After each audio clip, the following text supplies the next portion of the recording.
We're going to talk about a very important topic in this video. It's the places which seem hungry, which actually are hungry, but feel fed. How does this make sense? I'll explain what this means first. This means that there are places, and there are peoples, or persons, or whatever.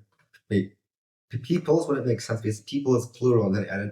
Okay, but people who seem like they don't have a lot, seem like they only have very little. Maybe it's someone who is homeless, maybe it is a person who is starving on the streets, and things like this. They seem like they have very, very little. Right? What if I told you that some of these people might be much happier than you and me? How does this make sense? Because they have the things which we do not have. What are the things that they have but we do not have? They have true happiness with what they have. They have less than us, right? A lot of them have less than what we do in terms of this material world and this success in this material world, but they are happier in some cases because they have contentment with what they have.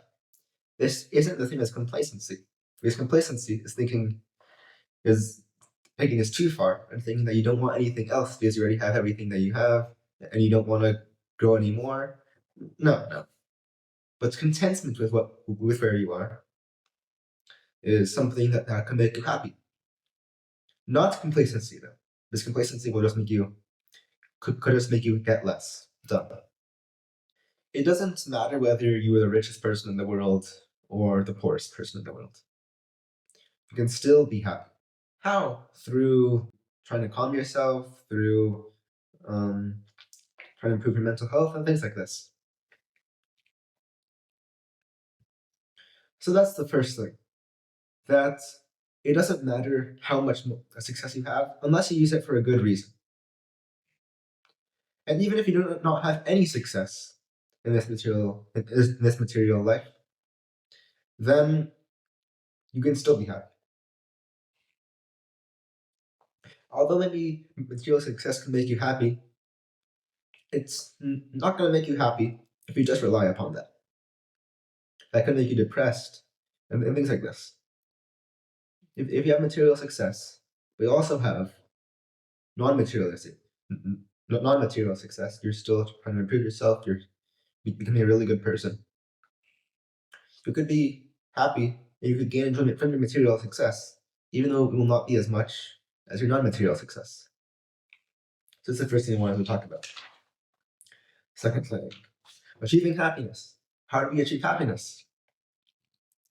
Well, the first thing I want to talk about is just the smiling, right? If you smile, there are chemicals in the body, the serotonin, I think, the dopamine and stuff like that can increase. And smiling does increase these. I believe I also read a study.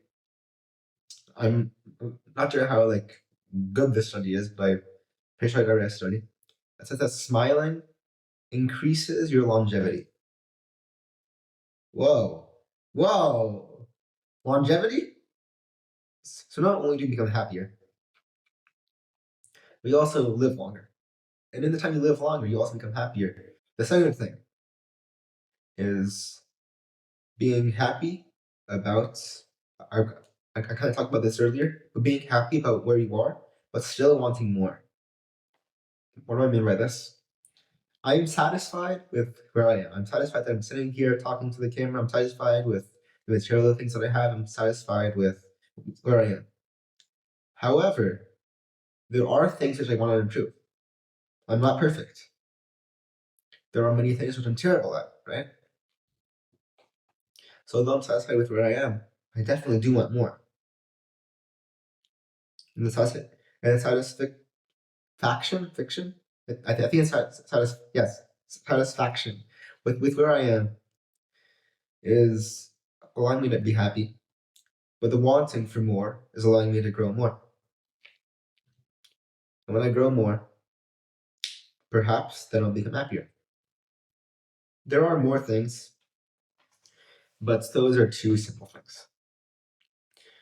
So let's talk about boredom. Boredom. Quick disclaimer before you start the section. I do not want you to sit in a room for 30 years just doing nothing but staring at a wall so you can become bored. That is not what I mean by boredom is good when I talk about this in this section. I'll explain more.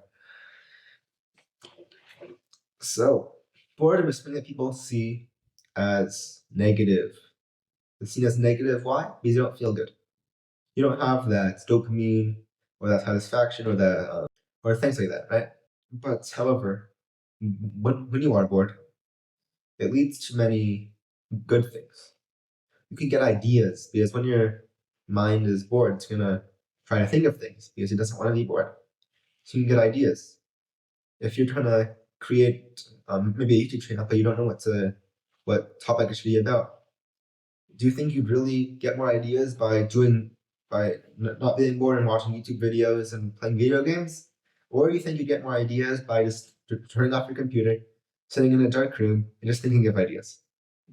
Which one do you think is more likely to make you get ideas?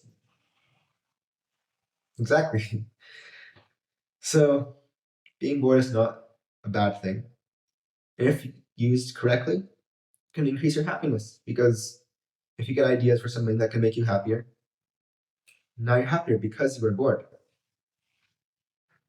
Being bored is actually a good thing in many cases. As a conclusion, there are many things we talked about today in terms of happiness, and we have learned one of the lessons we've learned is that you can have the least amount of money in the world or the most amount of money in the world and still be happy. From the ways we've talked about, however, it is important to want more in terms of positive success. So now I ask you to do cool things and be a cool human. Goodbye.